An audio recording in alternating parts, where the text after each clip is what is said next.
जी trainees. तो आज हम बहुत ही इंटरेस्टिंग टॉपिक के साथ हाजिर हुए हैं और इस टॉपिक का नाम है हिस्ट्री ऑफ ग्राफिक डिज़ाइन। सबसे पहले मैं आपको एक क्विक फ्लैशबैक दूंगा कि ग्राफिक डिज़ाइन की रूट्स कहाँ से मिलती हैं और आजकल के दौर में ग्राफिक डिज़ाइन कैसे प्रैक्टिस किया जाता है, यानी कि ग्राफिक डिज़ाइन में कितनी चेंजेस आई हैं जहाँ से ये स्टार्ट हुआ था।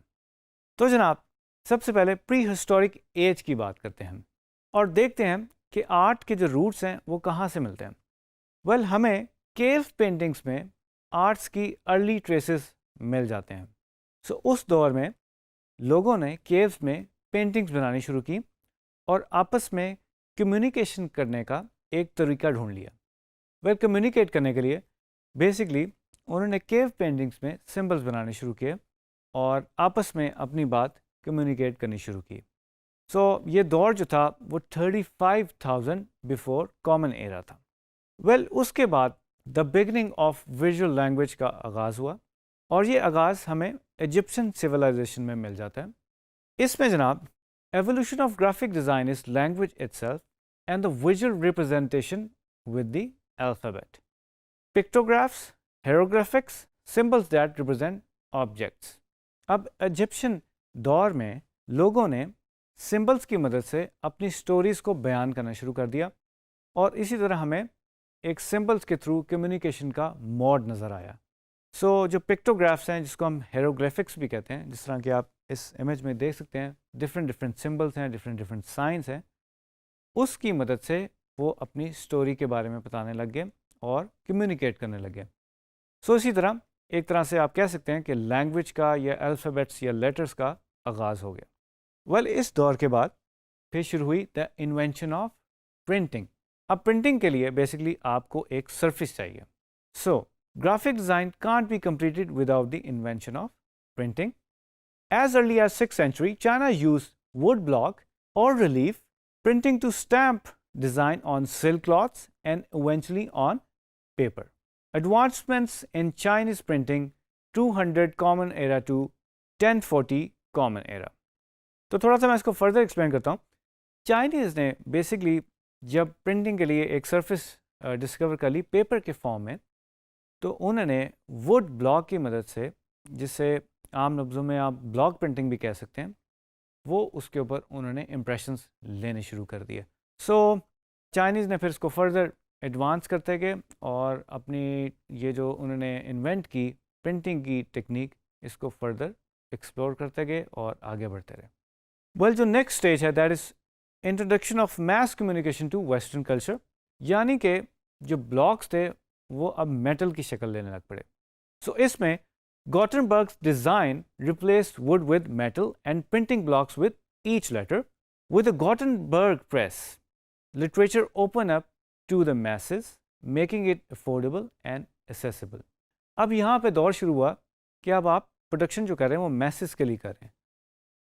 उसके अंदर टेक्नोलॉजी चेंज हुई, हम वुड ब्लॉक से मेटल की तरफ आ गए।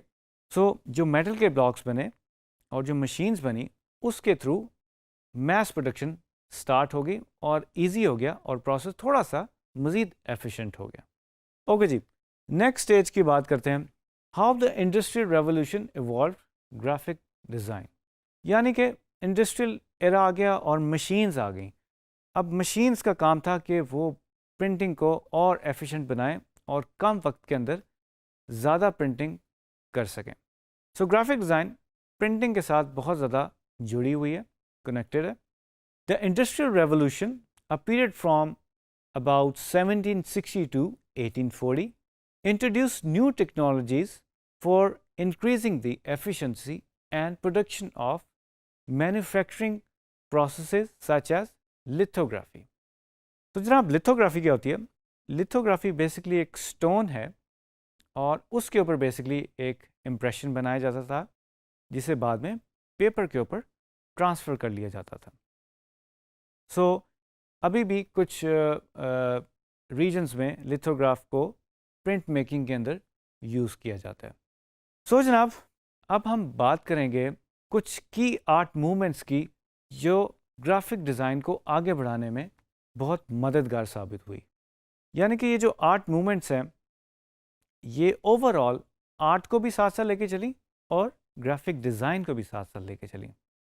G20s, तो बात करते हैं the very first art movement, that is art novo. Well, art novo western Europe और यूनाइटेड स्टेट्स में 1980 में फ्लरिश की और ये चली फर्स्ट वर्ल्ड वॉर तक। अब इस आर्ट मूवमेंट के अंदर जो बेसिकली जो स्टाइल प्रैक्टिस किया गया वो था कि वर्कमैनशिप होनी चाहिए और क्राफ्ट को आगे लेकर आया जाए और बहुत ही मॉडर्न डिज़ाइन बनाया जाए। वेल, अगर हम इस इमेज को ऑब्ज़र्व करें तो इसमें आप देख सकते हैं कि बहुत ही फ्लोरल किस्म के पैटर्न चल रहे हैं और ही बहुत ही एकदम से मॉडर्न लुक आ गई है, हमें कलर्स नज़र आ रहे हैं, हमें ऑर्नामेंटेशन नज़र आ रही है। सो इस आर्ट मूवमेंट के अंदर इन चीज़ों का ख्याल रखा गया और ये इस दौर में बहुत ज़्यादा फ्लरिश की। G20s, जो हमारा नेक्स्ट अब आर्ट मूवमेंट है, दैट इज़ बॉहाउस। बॉहाउस जो है वो बहुत ही ज़्यादा इंपॉर्टेंट समझी जाती है ग्राफिक डिज़ाइन में। आज भी लोग इससे बहुत ज़्यादा इंस्पिरेशन लेते हैं। वेल, बॉहाउस जो है वो जर्मनी में 1919 में स्टार्ट हुई और एक स्कूल बनाया गया और उस स्कूल के अंदर basically new way of thinking को फोकियत मिली। वेल, जो उसके जो फाउंडर थे वॉल्टर ग्रोपियस, उन्होंने बेसिकली इस न्यू वे ऑफ थिंकिंग को आगे बढ़ाया और बॉहाउस की जो मूवमेंट थी उसको परवान चढ़ाया। ये डिफरेंट और रीजन्स में भी स्टार्ट हुआ बट फर्मली ये जर्मनी के अंदर बॉहाउस के स्कूल के अंदर बेसिकली प्रैक्टिस होना शुरू हुआ। G20s, तो नेक्स्ट जो आर्ट मूवमेंट है दैट इज़ आर्ट डेको। और आर्ट डेको जो है उसके ट्रेसेस जो हैं वो हमारे आर्किटेक्चर में भी मिल जाते हैं। जो 1970s और 60s की जो कंस्ट्रक्शन है उसमें भी हमें इसके थोड़े बहुत ट्रेसेस मिल जाते हैं। वेल, आर्ट डेको जो है वो पेरिस में स्टार्ट हुआ 1925 में। सो आर्ट डेको में स्टाइल, एलिगेंस, सोफिस्टिकेशन जो है उसको बहुत ज़्यादा प्रैक्टिस किया गया। Art deco uses simple, stylised and geometric shapes. तो जैसे कि आप इस आर्ट वर्क में देख सकते हैं कि बहुत ही सिंपल लाइंस के साथ जो है आर्ट को प्रैक्टिस करने की कोशिश की। और अगर हम पोस्टर को भी देख लें तो उसके अंदर भी बेसिकली हमें ज्योमेट्रिक शेप्स नज़र आ जाती हैं और स्टाइलाइज्ड फॉर्म्स नज़र आ जाती हैं। यानी कि जो हम कार और जो फिगर्स देख रहे हैं वो ह्यूमन फिगर से थोड़ी सी स्टाइलाइज्ड हैं, यानी कि जो ह्यूमन फिगर का प्रोपोर्शन होता है उससे डिफरेंट है। तो इसलिए हम किसी भी चीज़ को जब थोड़ा सा एग्जैजुरेट करते हैं तो वो एक स्टाइलाइज्ड फॉर्म बन जाती है। सो आर्ट डेको की मूवमेंट में बेसिकली इस तरह का स्टाइल जो है वो आगे बढ़ा और जो पहली साउंड फिल्म है वो भी इसी दौर में बनाएंगी। G20s, तो मूव करते हैं अपने नेक्स्ट मूवमेंट की तरफ विच इज़ स्विस डिज़ाइन, जिसे द इंटरनेशनल टाइपोग्राफिक स्टाइल भी कहा जाता है। वेल, इस स्टाइल के अंदर आप बहुत एविडेंटली देख सकते हैं टेक्स्ट या टाइप का बहुत ज़्यादा यूज़ किया गया है और बहुत ही मिनिमलिस्ट डिज़ाइन को प्रैक्टिस किया गया। वेल, अर्ली 1920s में रशिया, नीदरलैंड्स और जर्मनी में इसको बहुत ज़्यादा प्रैक्टिस किया गया बट फर्दर मोर स्विट्ज़रलैंड में इसकी बहुत ज़्यादा डेवलपमेंट हुई 1950s में। That's why we call this movement the Swiss design. Well, Swiss design में बेसिकली बहुत ही मॉडर्न लेआउट्स को प्रैक्टिस किया गया और टाइपोग्राफिक स्टाइल को बहुत ज़्यादा अहमियत दी गई। So designers developed a cohesive, unified, modernist movement that became known as the Swiss design or the International Typographic Style. तो इस मूवमेंट में बेसिकली डिज़ाइन को बहुत यूनिफाइड फ्रेमवर्क में रखा गया और मॉडर्निस्ट मूवमेंट के साथ साथ इसे बेसिकली टाइपोग्राफिक स्टाइल के अंदर भी बहुत ज़्यादा प्रैक्टिस किया गया। सो आज भी अगर हम मिनिमलिस्ट डिज़ाइन उठा के देखें तो उसकी बहुत ज़्यादा रिजेम्बलेंस हमें स्विस डिज़ाइन में मिल जाती है। G20s, तो मूव करते हैं अपने नेक्स्ट आर्ट मूवमेंट की तरफ which is pop art. Pop art का जो वर्ड है वो बेसिकली ड्राइव हुआ है पॉप कल्चर से। अब पॉप कल्चर में जो नज़र आने वाली कॉमन चीज़ें हैं, जो कॉमन ऑब्जेक्ट्स हैं, लाइक हमारे इर्द गिर्द जो कॉमन चीज़ें हैं उसमें केचप की बॉटल हो सकती है, उसमें कोई स्पून हो सकता है, या इसी तरह की जो कॉमन चीज़ें जिन्हें हम इग्नोर कर सकते हैं डेली लाइफ में, उनको प्रोजेक्ट किया गया और उनको मीनिंगफुल बनाया गया। अब एविडेंटली आप देख सकते हो कि इस इमेज में बोल्ड कलर और बोल्ड ट्रीटमेंट के साथ इसको प्रोजेक्ट किया गया और इसके अंदर एक हाई कंट्रास्ट पैदा किया गया, जिसकी वजह से ये बहुत ही स्ट्राइकिंग इमेज हमें नज़र आता है। वेल 1950 से लेकर 1960s में बेसिकली पॉप आर्ट को बहुत ज़्यादा प्रैक्टिस किया गया। मूवीज़ में, एडवर्टिजमेंट में, प्रोडक्ट डिज़ाइनिंग में, पॉप म्यूज़िक में और मोस्ट प्रोमिनेंटली कॉमिक बुक्स में पॉप आर्ट को बहुत ज़्यादा प्रैक्टिस किया गया। इस स्टाइल को देख के आप जान गए होंगे, जो उस दौर की कॉमिक बुक्स थी उसको इसमें बहुत ज़्यादा प्रैक्टिस किया गया। इसके अलावा प्रिंट मेकिंग में भी पॉप आर्ट को बहुत ज़्यादा यूज़ किया गया ताकि एक बोल्ड और स्ट्राइकिंग मैसेज कन्वे किया जा सके। जी ट्रेनिस, तो नेक्स्ट जो हमारी आर्ट मूवमेंट है that is post modernism. 1960s pop culture के बाद जो movement I that is post modernism. So post modernism was a reaction against modernism, यानी कि मॉडर्निज्म में जो वैल्यूज़ प्रैक्टिस की जाती थी उनमें सिंप्लिसिटी और क्लैरिटी होती थी, यानी कि पोस्ट मॉडर्निज्म जो थी वो बिल्कुल ऑपोजिट टू मॉडर्निज्म थी। वेल अगर हम इस इमेज को ऑब्जर्व करें तो आप देख सकते हैं दिस इज़ वेरी कॉम्प्लेक्स और बहुत ही इसके अंदर हमें लेयर्स नज़र आ रही हैं। वेल पोस्ट मॉडर्निज्म में इसी तरह की इमेजरी को प्रोजेक्शन मिली। पोस्ट मॉडर्निज्म में बेसिकली बहुत ज़्यादा कॉम्प्लेक्स स्ट्रक्चर रखा गया और बहुत सी चीज़ों को उलझाया गया, यानी कि इतना कॉम्प्लेक्स किया गया कि उनके बहुत ज़्यादा डिफरेंट मीनिंग्स बनने शुरू हो गए। So that was post modernism. जी ट्रेनिस, जो नेक्स्ट आर्ट मूवमेंट आई वो थी the digital age. The introduction of digital tools provided new revolutionary way of creating graphic design. In 1984, Apple introduced the Macintosh computer. It used a simple, user-friendly interface.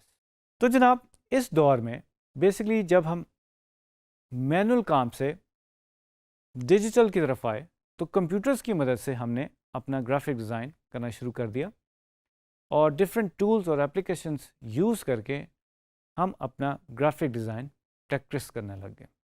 Well अब बात करेंगे कि role of art movements in design trends क्या हैं।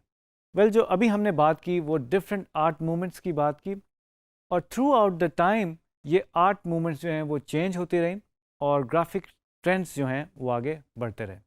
तो जैसे कि आप इस ग्राफिक में देख सकते हैं कि एक वक्त में कॉमिक स्टाइल जो था वो इस किस्म का था और आजकल के दौर में कॉमिक का जो स्टाइल है वो इस किस्म का है। सो दैट मीन्स जो डिज़ाइन ट्रेंड्स हैं वो चेंज होते रहते हैं और इवॉल्व होते रहते हैं। एक मिसाल मैं आपको एक और दे देता हूँ, जैसे कि स्विस डिज़ाइन अपने दौर में एक बहुत पॉपुलर डिज़ाइन समझा जाता था। सो पोस्ट मॉडर्निज्म में आकर वो बिल्कुल ही अपसाइड डाउन हो गया, यानी कि सिंप्लिसिटी और टाइपोग्राफिक को जो प्रोजेक्शन मिलती थी वो पोस्ट मॉडर्निज्म में बिल्कुल उल्टी हो गई। सो डिफरेंट एराज या दौर में ये डिज़ाइन ट्रेंड्स चेंज होते रहते हैं। तो now talk about the future of graphic design. So graphic design है ओवर द टाइम बहुत ज़्यादा इवॉल्व किया है और ग्राफिक डिज़ाइन के अंदर से बहुत ज़्यादा टाइटल्स निकले हैं, यानी कि बहुत ही स्पेशलाइज्ड फील्ड्स निकल आई हैं। बीइंग ए ग्राफिक डिज़ाइनर आप गेम डिज़ाइनर भी बन सकते हैं, आप UI UX डिज़ाइनर भी बन सकते हैं, आप वेब डिज़ाइनर भी बन सकते हैं, आप प्रिंट डिज़ाइनर भी बन सकते हैं, आप पैकेजिंग की फील्ड के अंदर भी जा सकते हैं और प्रोडक्ट डिज़ाइनर भी बन सकते हैं और इसके अलावा और बहुत सारे टाइटल्स हैं। तो शुरू के एरा में प्रिंट डिज़ाइन को बहुत ज़्यादा अहमियत हासिल थी, बट आज का अगर हम दौर देखें तो बहुत सारी ग्राफिक डिज़ाइन की स्पेशलाइज्ड फील्ड्स आ गई हैं, like UI UX design, social media specialist और इसके अलावा बहुत सारी। तो ये बहुत सारी जो शाखें निकली हैं वो ग्राफिक डिज़ाइन से ही स्टेम हुई हैं। वेल आजकल के दौर में जो बहुत ज़्यादा चीज़ प्रैक्टिस की जा रही है वो है मिनिमल डिज़ाइन और सिंपल डिज़ाइन, और हो सकता है आने वाले वक्तों में ये ग्राफिक डिज़ाइन इवॉल्व करे और किसी और किस्म की जो है स्टाइलिंग आ जाए और किस्म का ग्राफिक डिज़ाइन प्रैक्टिस होना शुरू हो जाए। So being a graphic designer हमें अपने आप को अप टू डेट रखना है और ग्राफिक ट्रेंड्स के साथ मूव करना है। G20 तो उम्मीद करता हूँ आज का जो टॉपिक था हिस्ट्री ऑफ ग्राफिक डिज़ाइन, इससे आपने बहुत ज़्यादा इंस्पिरेशन ली होगी, क्योंकि डिफरेंट आर्ट मूवमेंट्स को अगर आप स्टडी करेंगे तो उससे आपको बहुत ज़्यादा इंस्पिरेशन मिलेगी और क्रिएटिव आइडियाज़ मिलेंगे। सो नेक्स्ट वीडियो में मिलते हैं एक ब्रांड न्यू टॉपिक के साथ।